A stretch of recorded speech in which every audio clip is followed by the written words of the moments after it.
Hello बच्चों, कैसे हो आप लोग। तो आइए आज हम लोग रिवीजन करने वाले हैं बायोटेक्नोलॉजी एंड इट्स एप्लीकेशन, जिसको कि हम लोग बायोटेक्नोलॉजी 2 के नाम से भी जानते हैं। तो ये चैप्टर रिवीजन चैप्टर है, ठीक है। तो हम ट्राई करेंगे 30 से 45 मिनट के आसपास में चैप्टर को समाप्त कर दिया जाए।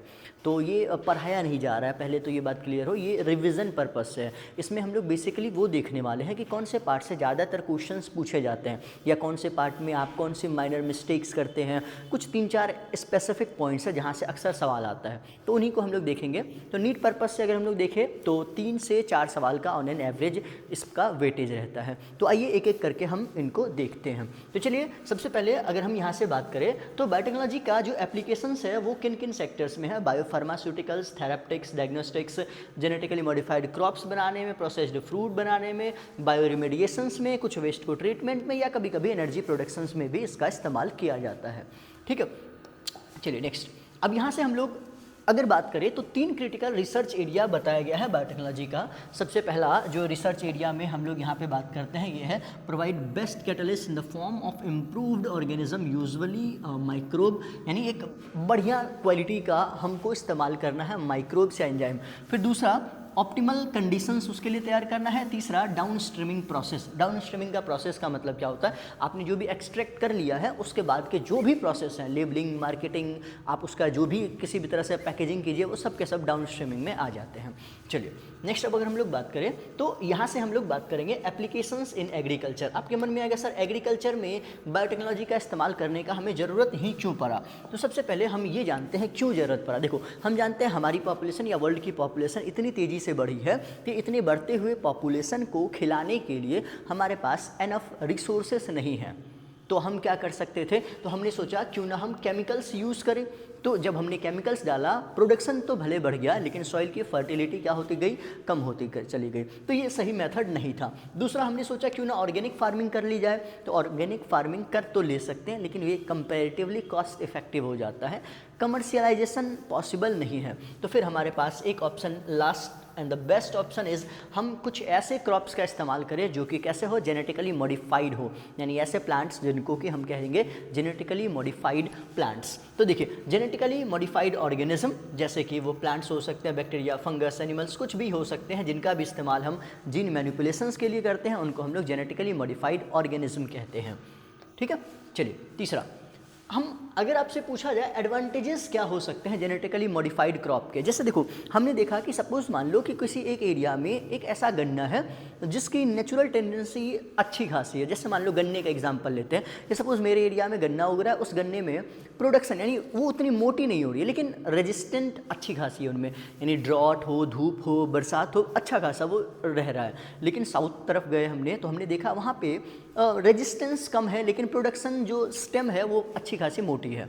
तो फिर हमने क्या करना है कि किसी तरह से ये दोनों गुण को मिक्स करके एक प्लांट बना दें तो इनकी जड़ भी मजबूत हो जाएगी और स्टेम्स भी, यानी हम उससे अच्छा प्रोडक्शन भी कर पाएंगे। तो ये सब पॉइंट्स आपको दिया गया है। आइए एक एक करके जिन पॉइंट्स में आपसे सवाल पूछेगा, जैसे ये क्या करेगा, पोस्ट हार्वेस्ट लॉस को कम कर। जैसे टमाटर या कोई भी फ्रूट्स जो कि जनरली ख़राब हो जाते हैं उसको हम लोग कहते हैं पोस्ट हार्वेस्ट लॉस। काटने के बाद जो लॉस होता है उसको मिनिमाइज़ किया जाएगा।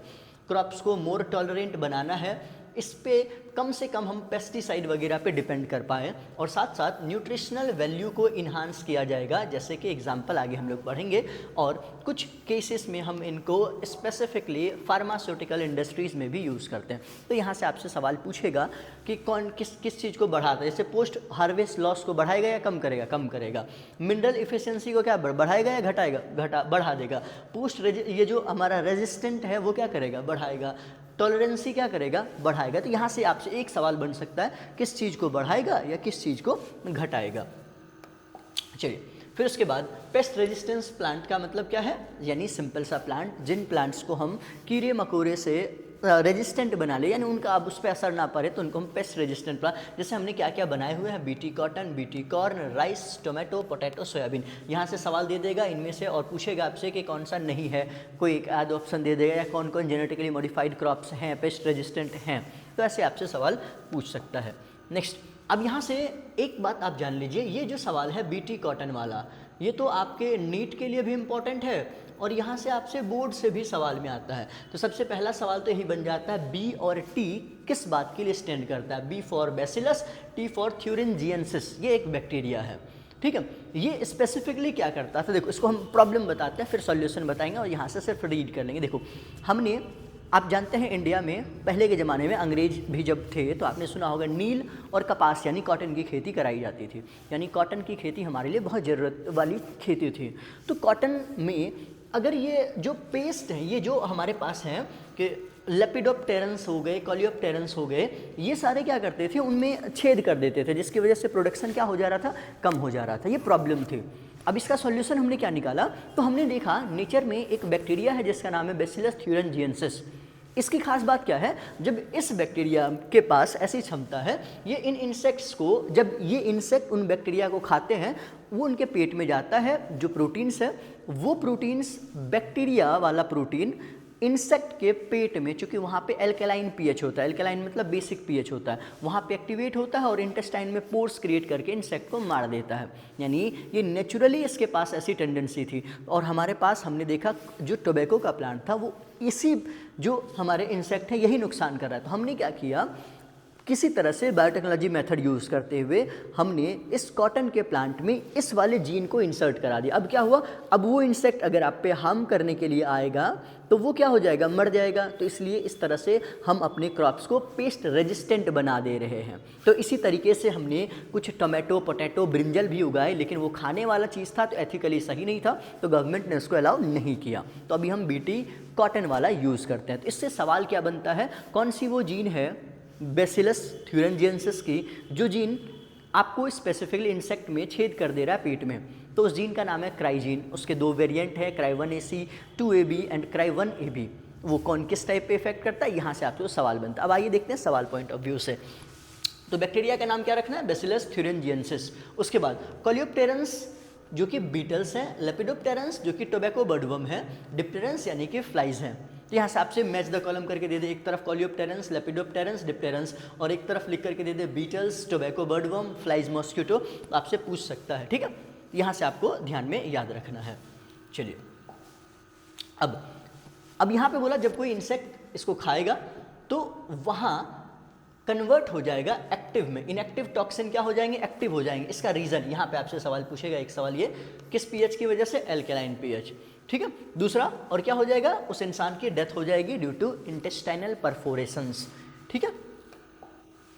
चलो यहाँ पे B for bacillus, T for thuringiensis होता है। अब जो सवाल आपसे पूछा जाता है वो डायरेक्टली ये वाला सवाल पूछेगा, 1AC 2AB किसको कंट्रोल करता है, कॉटन बॉलवर्म को, जबकि 1AB किसको कंट्रोल करता है, कॉर्न बोरर्स को। यही एक नीट का सबसे पसंदीदा सवाल है, एकदम याद कर लेना। ऐसा याद रखना, ए नाम का एक बैच, बी नाम का एक बैच, ए बी का बैच में एक ही AC लगा हुआ है। 1AC 2AB एक AC लगा हुआ है, 2AB में एक AC किस पे इफेक्ट डाल रहा है, बॉलवर्म पे। 1AB वाला किस पे, कॉर्न बोरर पे। सबसे ज़्यादा नीट का पसंदीदा सवाल यही है। चलिए नेक्स्ट, अब यहाँ से हम लोगों ने एक टोबैको की कहानी सुनाते हैं, जहाँ पे ये है निमेटोड, जिस निमेटोड का नाम है मेलोडिजाइन इनकग्निसिया, ठीक है। इसका नाम क्या है, मेलोडिजाइन इनकग्निसिया। अब देखिए, आप जानते हैं आज भी हमारे देश में तंबाकू की खेती सबसे हाईली मतलब प्रॉफिटेबल होती है। तो यानी गवर्नमेंट ने ये ऑब्जर्व किया कि तंबाकू की जो प्रोडक्शंस है वो काफ़ी स्लो हो गई थी, और उसका रीज़न देखा गया तो पाया गया कि जो टोबैको के रूट हैं उनमें ये निमेटोड जिसका नाम है मेलोडिजाइन इनकग्निसिया, इनका इन्फेक्शन हो रहा है, जिसकी वजह से जो टोबैको के रूट्स होते हैं उसमें नॉट यानी गट्ठर से बन जा रहे हैं, ऐसे गट्ठर से ये ऐसे गट्ठर बन जा रहे हैं। अब जिसकी वजह से वाटर मिनरल अपटेक कम हो जाएगा, तो कम हो जाने की वजह से अगर वाटर मिनरल अपटेक कम हो जाएगा तो फाइनली वहाँ पे क्या हो जाएगा, जैसे कम होगा तो प्रोडक्शन कम हो जाएगा। तो गवर्नमेंट ने सोचा कि हम ऐसे अफोर्ड नहीं कर सकते हैं, तो सबसे पहले हमें क्या करना पड़ेगा, टोबैको को इस प्लांट से रेजिस्टेंट बनाना पड़ेगा, यानी मतलब निमेटोड से रेजिस्टेंट बनाना पड़ेगा। तो उसके लिए हमने उपाय ढूंढना शुरू किया। तो हमने पाया एक दूसरा निमेटोड है जिसका नाम है सिनोरैबिडिटीज एलिगेंस। वहाँ से उसकी जो RNA है वो मेलोडिजाइन के आरएनए के, आरएनए जनरली सिंगल होता है, ये सपोज मान लो ये है मेलोडिजाइन का आरएनए, फिर यहाँ से हम बना रहे हैं ये है आरएनए आपके सिनोरैप्टिड्स का, ये दोनों आपस में कॉम्प्लीमेंट्री हो जाते हैं, जिसकी वजह से आरएनए कैसा बन जाएगा, डबल स्ट्रैंडेड आरएनए बन जाएगा। और आप जानते हैं डबल स्ट्रैंडेड आरएनए किसी काम का नहीं होता है। तो इस तरह से हम जो मेलोडिजाइन इन्फेक्ट कर पा रहा था उसको रोक पा रहे हैं। कैसे? उसके आरएनए को डबल स्ट्रैंडेड बना करके, यानी उसके जीन को हमने साइलेंट कर दिया। इसी को हम लोग नाम देते हैं आरएनए इंटरफेरेंस या जीन साइलेंसिंग। अब आइए यहाँ से क्या क्या सवाल आता है। तो देखो, टोबैको के रूट को इफेक्ट कौन कर रहा है? पहला मेलोडिजाइन इनकग्निशिया, ये क्या है? एक निमेटोड है, ठीक है। इसको हमने कैसे अपने आप को बचाया?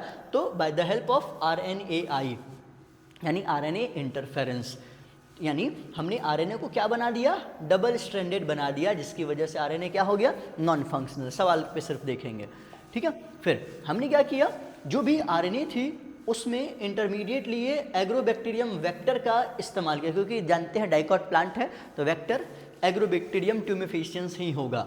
जिस जगह पे यहाँ किस टाइप का कोडिंग्स आरएनए बनेंगे? सेंस वाला भी, एंटी सेंस वाला भी, जिसकी वजह से फाइनली क्या बन जाएगा? Double stranded RNA. और डबल स्ट्रैंडेड आरएनए आप जानते हैं किसी भी काम का नहीं होता है, ठीक है। तो चलिए अब यहाँ से हम लोग नेक्स्ट ये दो, जिस पे बोर्ड में भी सवाल आता है, तो ये एक बात मान लो कि आपके नीट में या तो बीटी कॉटन या आरएनए साइलेंसिंग पे एक ना एक सवाल तो रहेगा ही। तो इन दोनों को अच्छे से देख लेना, जो भी पॉइंट हमने स्टार मार्क कराया है उन्हीं से आपको सवाल पूछेगा। तो आइए नेक्स्ट हम लोग मेडिसिन्स में एक ही लाइन पूछेगा। अब तक हमने वर्ल्ड वाइड 30 रेकॉम्बिनेंट मेडिसिन्स बना लिए हैं, जिनमें से 12 इंडिया में मार्केटेड हो रहा है। बस यही एक सवाल पूछेगा, वर्ल्ड वाइड कितना? 30, इंडिया में कितना? 12। ये बात याद रखेंगे। नेक्स्ट यहाँ से जो कि हमारा नेक्स्ट टॉपिक है ह्यूमुलिन या ह्यूमन इंसुलिन, इससे बहुत ज़्यादा सवाल आपको देखने को मिलता है एप्लीकेशंस में। सबसे पहला पॉइंट ये बोर्ड के लिए भी इम्पॉर्टेंट है, नीट के लिए भी इम्पॉर्टेंट है। इंसुलिन के बारे में आइए हम लोग थोड़ी बहुत बात करते हैं और फिर देखते हैं क्या सवाल पूछा जाता है।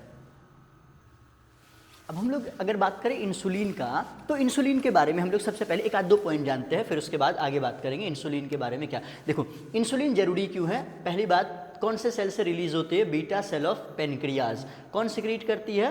पेनक्रियाज की बीटा सेल सिक्रीट करती है। काम क्या करता है? ये हमारे बॉडी में ग्लूकोज लेवल यानी शुगर लेवल को कंट्रोल करता है, यानी डिक्रीज करने में मदद करता है। क्या होगा अगर इंसुलिन हमारे बॉडी में कम सिक्रीट हो? तो हम एक डायबिटीज़ का शिकार हो जाएंगे, जिस डायबिटीज़ का नाम होता है डायबिटीज़ मेलाइटस, ठीक है, यानी डायबिटीज़ हो सकता है। तो इंसुलिन आप जानते हैं इंडिया को diabetes capital of the world कहा जाता है। तो यानी हम समझ सकते हैं कि इंडिया में कितने लोगों को डायबिटीज़ है।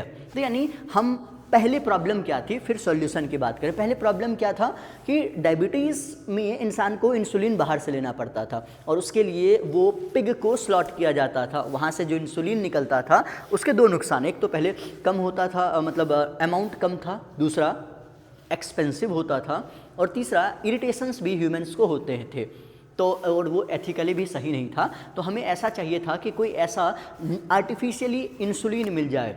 तो फिर हमने ढूंढा, लेकिन इंसुलिन के साथ प्रॉब्लम क्या थी? इंसुलिन दो फॉर्म में होते हैं, एक प्रो यानी इमेच्योर, दूसरा मैच्योर इंसुलिन। प्रो में 3 चेन होते हैं, ए बी सी चेन, जबकि मैच्योर में 2 ही चेन होते हैं। तो बी सी में से एक को निकाल के ए और बी को जोड़ देना, ये बहुत बड़ी प्रॉब्लम थी। तो उसको इली लिली नाम के कंपनी ने सॉल्व किया, और फाइनली हमने यहाँ से इसके सॉल्यूशंस देखे। तो आइए एक एक करके देखते हैं।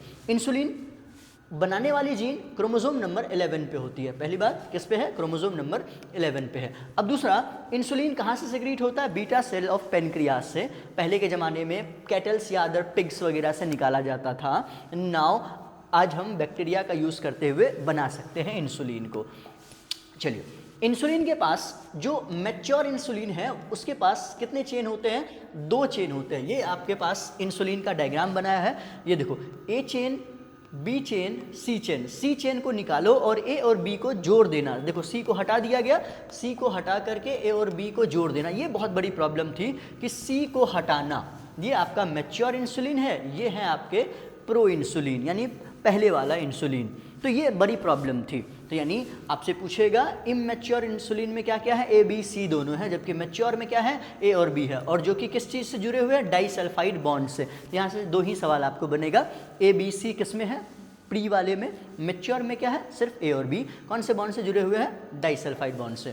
नेक्स्ट, इस चीज़ का सॉल्यूशन किसने निकाला, ईयर याद रखेंगे 1983 में, कौन सी कंपनी, इली लिली नाम की कंपनी ने बायोटेक्नोलॉजी का इस्तेमाल करते हुए डाइसल्फाइड बॉन्ड्स को फाइनली बाहर जोड़ करके इंसुलिन बना दिया। तो यहाँ से सवाल 1983 याद रखेंगे, ईयर 63 लिख के गलती कराता है, 1983 इली लिली अमेरिकन कंपनी ने किया था।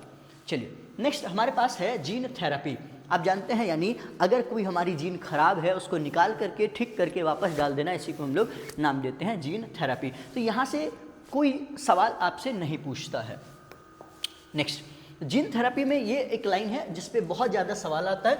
फर्स्ट जीन थेरेपी किसको दिया गया था, कब दिया गया था, 1990 में एक 4 साल की लड़की थी, यहाँ पे बॉय लिख करके गलती कराएगा, और उसको किस चीज़ की डिफिशियंसी थी, अदा एंजाइम। ये एक एंजाइम होता है जिसकी डिफिशियंसी थी, जिसका फुल फॉर्म होता है ADA, अमीनोसाइन डी अमीनेज एंजाइम।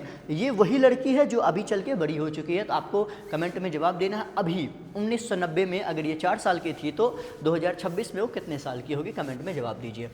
अब इसकी डिफिशियंसी की वजह से इसको जो बीमारी था उस बीमारी को नाम दिया गया था SCID। ये सवाल पूछा जाता है बोर्ड में, full form severe combined immuno deficiency disorder. ठीक है, चलो इसकी वजह से क्या हो रहा था, इसकी वजह से इसके B cells and T cells, आप जानते हैं जो कि हमारे पास 2 तरह के सेल्स हैं इम्यूनिटी के लिए, दोनों के दोनों फंक्शनली नहीं काम कर पा रहे थे, जिसकी वजह से इम्यूनिटी क्या हो जा रहा था, इनका काफ़ी लो हो जा रहा था। ठीक है, तो फिर आपको यहाँ से सवाल पूछेगा इसको क्या किया गया, इसमें से ADA जीन इसकी बॉडी से निकाला जाए, उसको ठीक करके वापस डाल दिया जाए। तो इसको हम लोग नाम देते हैं एंजाइम रिप्लेसमेंट थ्योरी, ERT, यानी एंजाइम्स को बाहर से निकालो, उसको ठीक करके डाल दो, इसको हम लोग नाम देंगे ERT। फिर आपसे सवाल पूछेगा कि मुझे बताइए इसका कोई परमानेंट इलाज है क्या, तो इसका परमानेंट इलाज याद रखेंगे, नीट में सवाल पूछता है इसका क्या परमानेंट सॉल्यूशन क्या है। परमानेंट सॉल्यूशन है बोन मैरो ट्रांसप्लांटेशन। क्या है, बोन मैरो का ट्रांसप्लांटेशन, लेकिन कब, एट एम्ब्रियोनिक स्टेज। ये चीज़ याद रखना है, यही इकलौता इसका परमानेंट सॉल्यूशन है, बाकी कोई भी परमानेंट सॉल्यूशन नहीं है। तो यहाँ से सवाल पूछेगा किसको दिया गया था, कब दिया गया था, कितने साल की थी, उसके बाद आपसे सवाल पूछेगा किस चीज़ की डिफिशियंसी थी, उसके ग्रुप को क्या नाम दिया गया था। ठीक है, उसके बाद इसका परमानेंट सॉल्यूशन क्या है, तो ये आपसे सवाल में पूछता है फाइनली। चलिए नेक्स्ट, अब यहाँ पे डायग्नोसिस की बात करें, मॉलिक्यूलर डायग्नोसिस 2 तरह से हो सकते हैं। एक जहाँ पे हम लोग वही पुराना method urine and blood sample check करते हैं, इसको हम लोग ट्रेडिशनल मेथड कहते हैं, जो कि हमें परंपरागत आ रहा है। और दूसरा मेथड होता है मॉडर्न मेथड, जिसके अंदर क्या आता है, ELISA PCR, यानी PCR के थ्रू आप देखते हैं कोरोना का जब जांच करा था सिंपली स्कम मुंह से या नाक से लेकर के चेक कर लेते थे, वो है हमारा मॉडर्न मेथड। ट्रेडिशनल यानी यूरिन एंड ब्लड सैंपल पहले के ज़माने की तरह लिया जाएगा, तो सिंपल क्या हो जाएगा आपका ट्रेडिशनल, और ये है आपके मॉडर्न। दूसरा आपसे सवाल पूछेगा PCR, यानी किस में आ जाएगा, मॉडर्न में। PCR का मतलब क्या है, पॉलीमरेज चेन रिएक्शन। इसमें क्या कराते हैं हम, सिंपली आपको एक बात याद रखना, एम्प्लीफिकेशन। एम्प्लीफिकेशन का मतलब आपने पिछले चैप्टर में हमने आपको बताया PCR 3 स्टेप में होता है, डीनेचुरेशन, एनीलिंग। ठीक है, डीनेचुरेशन, एनीलिंग, एक्सटेंशन। उसमें एक कॉपी DNA से हम बिलियंस ऑफ कॉपी बना सकते हैं, यानी एम्पलीफाई कर सकते हैं अपने नंबर को। बस इतना सा आपको याद रखना, एम्पलीफिकेशन में मदद करता है आपका PCR। सवाल में बस यही है, एम्प्लीकेशन में मदद करे, एम्पलीफिकेशन में। PCR का इस्तेमाल कहाँ पे, ये चीज़ आपके पिछले टेस्ट में भी दिया गया था, डिटेक्ट करने के लिए अर्ली स्टेज पे हम किसका इस्तेमाल करते हैं, HIV का। लेकिन कंफर्मेटरी टेस्ट ऑफ HIV किससे होता है, ELISA से होता है। यहाँ से आपसे सवाल पूछेगा। फिर उसके बाद ये बहुत पसंदीदा सवाल हुआ करता है अक्सर, यहाँ पे आइए देखते हैं हम इस पसंदीदा सवाल को, ये वाला। एक सिंगल स्ट्रैंडेड या तो DNA या तो RNA जिसके ऊपर रेडियो एक्टिवली लेबल्ड हो, उसको हम लोग क्या नाम देते हैं, प्रोब। ये चीज़ याद रखेंगे, प्रोब कब दिख सकता है, जब आप ऑटो रेडियोग्राफी कराएंगे। तो प्रोब का डेफिनेशन, सिंगल स्ट्रैंडेड DNA या RNA कोई भी हो सकता है, लेकिन कैसा होना चाहिए, रेडियो एक्टिवली लेबल्ड होने चाहिए। ठीक है, उसके बाद यहाँ से आपको बोर्ड में सवाल आया था, ELISA का full form enzyme linked immunosorbent assay. याद रखिएगा सीबीएसई बोर्ड में सवाल पूछा गया था। और दूसरा नीट के लिए सवाल यही बनता है, it is based on antigen antibody interactions के ऊपर बेस्ड होते हैं ये, इसमें यही सवाल बनता है। ठीक है, एलाइसा क्या है? कन्फर्मेटरी टेस्ट आपको पता करना है एचआईवी का कन्फर्मेटरी टेस्ट, तो फिर आपको क्या कराना है? एलाइसा। इनिशियली नॉर्मली पता कराना है तो आप क्या कराएंगे? Simply PCR. ठीक है, फिर अब यहाँ से हम बात करते हैं ट्रांसजेनिक एनिमल्स का। तो आपके सवाल में क्या क्या बन सकता है? पहला, 95% से ज़्यादा हमारे पास ट्रांसजेनिक जो भी एनिमल्स हैं वो कौन है? माइस है। इसलिए जर्मनी में माइस के सम्मान में लैब के बाहर माइस की बहुत बड़ी सी मूर्ति बनाई गई है। और क्या क्या हो सकते हैं? रैट, रैबिट्स, पिग्स, फिश, काव, सीप, ये सब भी हो सकते हैं। यहाँ से सवाल पूछेगा इनमें से कौन सा ट्रांसजेनिक एनिमल नहीं है, तो इस बात को भी आप ध्यान में रखेंगे। नेक्स्ट, अब हम लोग ट्रांसजेनिक एनिमल का इस्तेमाल किस चीज़ के लिए करते हैं? फिजियोलॉजी एंड डेवलपमेंट की स्टडी करने के लिए। तो किसी भी टाइप का कंट्रीब्यूशंस हो डिजीज़ का, अक्सर हम देखते हैं कि कोई भी दवाई निकलती है तो वो डायरेक्ट इंसानों पर नहीं, पहले इन बेचारे बेजुबानों पे कराई जाते हैं एक्सपेरिमेंट्स, तभी हम लोगों पे आता है। तो हम लोग हैं थोड़े से कुरूर। कुछ बायोलॉजिकल प्रोडक्ट्स जो भी हमारे लिए बायोलॉजिकल प्रोडक्ट्स बनते हैं, जैसे लड़कियाँ कॉस्मेटिक्स यूज़ करती है, तो क्या डायरेक्ट उनको पहुँच जाएगा? नहीं, पहले उनको जानवरों को कराया जाता है, तो वही आप यूज़ कर रहे हैं। वैक्सीन सेफ्टी के लिए, केमिकल सेफ्टी के लिए, इन सब के लिए इस्तेमाल किया जाता है ट्रांसजेनिक एनिमल्स का। ठीक है, नेक्स्ट हमारे पास बेनिफिट्स क्या क्या हैं? जैसे कि किसी भी टाइप का ग्रोथ फैक्टर्स, जीन के बारे में स्टडी करनी है, किसी भी टाइप का कोई भी इन्फॉर्मेशन हमें चाहिए कि किसका क्या इफेक्ट है, कैसा ये काम कर रहा है, उसके लिए हमें यूज़ करना होता है ट्रांसजेनिक एनिमल्स। फिर इसका कंट्रीब्यूशंस की अगर हम लोग बात करें, कोई भी डिजीज़ हो जैसे कि कैंसर, जैसे कि सिस्टिक फिब्रोसिस, जैसे कि रूमेटॉइड आर्थराइटिस, आपको इसमें से एक सवाल दे रहे हैं, अल्जाइमर किस टाइप का डिजीज़ है बताना है। इनमें से कौन सा एक डिजीज़ है जो कि आपको बताना है ऑटो इम्यून डिसऑर्डर है। अभी आपका टेस्ट में वो भी आ रहा है, तो जल्दी से आप मुझे कमेंट करके बताइए कि कौन सा ऑटो इम्यून डिसऑर्डर। हो गया कमेंट? तो अब जल्दी से मुझे बता दिए आप लोग, जल्दी से आप लोग को जो जो सवाल पूछा गया है बता दीजिए। अब चलिए आगे बढ़ते हैं हम लोग नेक्स्ट, बायोलॉजिकल प्रोडक्ट्स। कुछ बायोलॉजिकल प्रोडक्ट्स, जैसे कि हमने सबसे पहले एक ट्रांसजेनिक एनिमल्स ऑब्टेन किया, जिस गाय उसका नाम रखा गया रोजी। क्या नाम रखा गया? रोजी, जिसकी जो दूध में एक प्रोटीन पाई जाती है अल्फा एंटीट्रिप्सिन, अल्फा एंटीट्रिप्सिन, जिसका इस्तेमाल किया जाता है एम्फाइसीमा के ट्रीटमेंट में। और इसके दूध में अल्फा लेक्ट एल्ब्यूमिन होता है, जो कि कहा जाता है तकरीबन हम मदर्स मिल्क के, ह्यूमन मदर्स मिल्क के बराबर कंटेंट उससे भी ज़्यादा होता है। और इसके दूध में तकरीबन 2.4 ग्राम पर लीटर के हिसाब से प्रोटीन्स इसमें पाए जाते हैं। तो यानी कुछ बायोलॉजिकल प्रोडक्ट्स अगर हम लोग बात करें, तो जैसे अल्फा एंटीट्रिप्सिन, यहाँ पे एक बात याद रखना है, इसका इस्तेमाल किया जाता है किस चीज़ के ट्रीटमेंट में? एम्फाइसीमा। एम्फाइसीमा क्या होता है? सिगरेट स्मोकिंग से जो डिजीज़ होता है उसको हम लोग एम्फाइसीमा कहते हैं। कुछ अदर डिजीज़ जैसे PKU यानी फिनाइल कीटोन यूरिया और सिस्टिक फिब्रोसिस के जैसे डिजीज़ को भी ट्रीट करने में हम इस्तेमाल करते हैं। ये रहा आपका ट्रांसजेनिक काओ, जिस काओ का नाम है रोजी। याद रखेंगे इसका ईयर 1997। 2.4 ग्राम पर लीटर इनके दूध में होता है ज़्यादा प्रोटीन्स, और इसमें कौन सा पाया जाता है? Alpha lactalbumin. तो एक ये ध्यान रखेंगे, अल्फा लेक्ट एल्ब्यूमिन और अल्फा एंटीट्रिप्सिन कौन किसके लिए काम करता है। ठीक है, चलिए उसके बाद ट्रांसजेनिक माइस का इस्तेमाल पोलियो वैक्सीन्स हो या किसी भी टाइप के रिप्लेसमेंट वैक्सीन्स के तौर पर भी इनका इस्तेमाल किया जाता है। यहाँ से कुछ सवाल नहीं बनेगा। फिर यहाँ से किसी भी टाइप के टॉक्सिसिटी चेकिंग करने के लिए भी हम इन्हीं एनिमल्स का इस्तेमाल करते हैं, जैसा कि आप देख पा रहे हैं। फर्दर अब हमारे पास यहाँ से आते हैं एथिकल इशूज़। यानी एथिकल इशूज़ की अगर हम बात करें तो एथिकल वर्ड का मतलब होता है हमारे जो एथिक्स हैं, यानी एथिक्स क्या सही है। तो एथिकल इशूज़ जैसे कि हम समझ सकते हैं कि जो हमारे एथिक्स के खिलाफ है या क्या क्या इशूज़ हो सकते हैं, यानी ह्यूमैनिटी के लिए क्या सही है या क्या नहीं है, तो उसी को हम लोग एथिकल इशूज़ कहते हैं। इस चीज़ को कंट्रोल करने के लिए इस बार CBSE 2025 में सवाल आया था, GEAC का फुल फॉर्म बताना था। ये नीट में भी सवाल बनता है, जेनेटिकली इंजीनियर्ड अप्रूवल कमेटी। ये वो कमेटी बैठाई गई है इंडियन गवर्नमेंट के द्वारा, ताकि सही क्या है क्या गलत है, कितना आप कर सकते हैं, किस पे आप कर सकते हैं, क्या नहीं कर सकते हैं, इन चीज़ों को डिसाइड करती है ये जो कमेटी, जिसका नाम है जेनेटिकली इंजीनियर्ड अप्रूवल कमेटी। दूसरा, यहाँ से ये वाला डेफिनेशन बहुत आपसे पूछा जाता है। बायो मतलब लिविंग वर्ड, पायरेसी वर्ड का मतलब होता है षड्यंत्र, यानी कि इसका सिंपल डेफिनेशन या नीट में भी पूछा गया, किसी भी बायो रिसोर्स का यूज़ बिना गवर्नमेंट और प्रॉपर ऑथराइजेशन के अगर किसी मल्टीनेशनल कंपनीज़ के द्वारा, एमएनसी मल्टीनेशनल कंपनीज़ के द्वारा बिना गवर्नमेंट ऑथराइजेशन के अगर वहाँ के रिसोर्स को यूज़ किया जा रहा है तो उसको हम लोग नाम देते हैं बायो पायरेसी।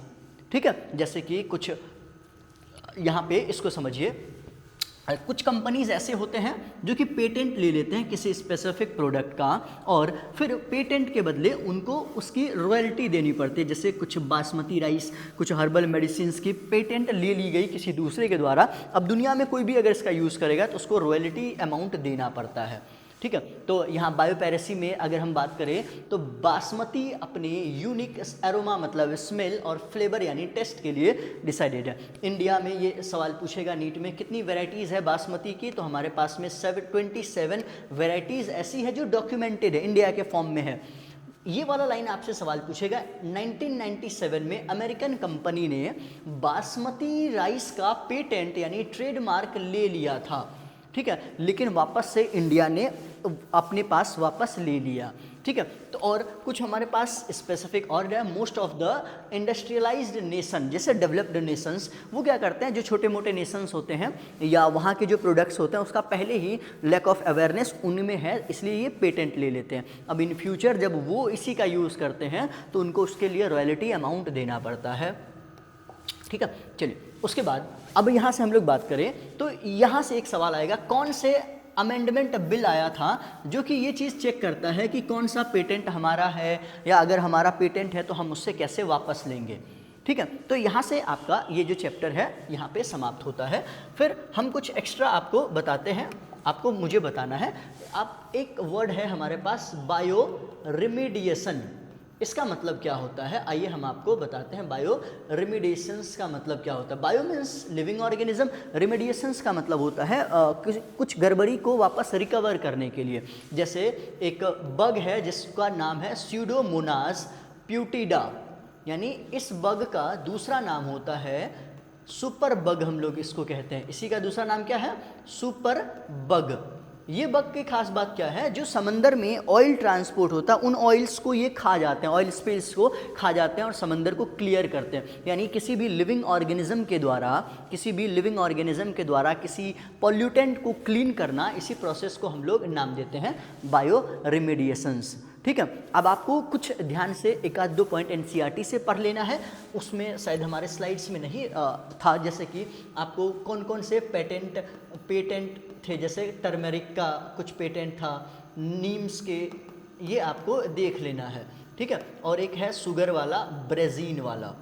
ठीक है, और आपसे होमवर्क है, आप मुझे बताएंगे गोल्डन राइस के बारे में आपको बताना है। गोल्डन राइस का नाम आपने सुना होगा, तो गोल्डन राइस के बारे में क्या सवाल आता है ये हम लोग इसको बात करते हैं। गोल्डन राइस रिच इन किस चीज़ में रिच होता है, विटामिन ए, और किस चीज़ में रिच होता है, इनमें आयरन ज़्यादा होता है। इसका कलर गोल्डन क्यों होता है, क्योंकि इसके अंदर आयरन पाए जाते हैं। और दूसरा, ये इसमें जो ये जीन है वो कौन सी जीन की वजह से है, बीटा कैरोटीन जीन की वजह से है। और इसका ये जो बीटा कैरोटीन जीन है वो हमें कहाँ से मिलता है, डैफोडिल्स से। और डैफोडिल्स का साइंटिफिक नेम क्या होता है, नार्सिसस सूडोनार्सिसस।